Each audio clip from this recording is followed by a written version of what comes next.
नमस्कार. राज्यात पावसाचे कोमबॅक. आज या जिल्ह्यात जोरदार बरसणार पाऊस. हवामान विभागाचा अंदाज. काय आहे सविस्तर अपडेट जाणून घेऊयात या व्हिडिओच्या माध्यमातून. त्यापूर्वीच आपल्या चॅनलवर जर तुम्ही नवीन असाल तर आपल्या चॅनलला सबस्क्राईब करून शेजारी बेल आयकॉन नक्की प्रेस करा.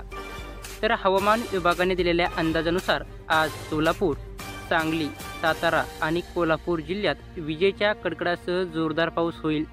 उत्तर महाराष्ट्रात अनेक ठिकाणी जोरदार पावसाची शक्यता आहे. तसेच नगर, पुणे, सातारा जिल्ह्यात काही ठिकाणी विजांच्या कडकडाटासह वादळ आणि ताशी 50 किलोमीटर वेगाने वारे वाहून पाऊस होईल अशी शक्यता आहे. कोकणातील रायगड आणि पश्चिम महाराष्ट्रातील सांगली जिल्ह्यात पाऊस होईल असा अंदाज हवामान विभागाने व्यक्त केला आहे. लातूर, धाराशिव, बीड, सोलापूर, छत्रपती संभाजीनगर, जालना, नाशिक, कोल्हापूर, रत्नागिरी या जिल्ह्यातही काही ठिकाणी पावसाची शक्यता आहे. राज्यात उर्वरित ठिकाणी हवामान ढगाळ राहण्याची शक्यता आहे. राज्यात आता बहुतांश ठिकाणी पावसाचा जोर कमी झाला आहे. ऑक्टोबर महिन्यातील उन्हाळा जाणू लागला असेल तर काही ठिकाणी पावसाचा अंदाज दिसत आहे. आज देशभरात नवरात्राला मोठ्या प्रमाणात भक्ती प्रारंभ झाला आहे.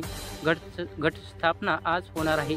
पण आज ऊन वाढल्यामुळे काही ठिकाणी स्थानिक पातळीवर ढग निर्माण होऊन जोरदार पावसाचा अंदाज आपल्याला भाग पडत पाहायला मिळणार आहे.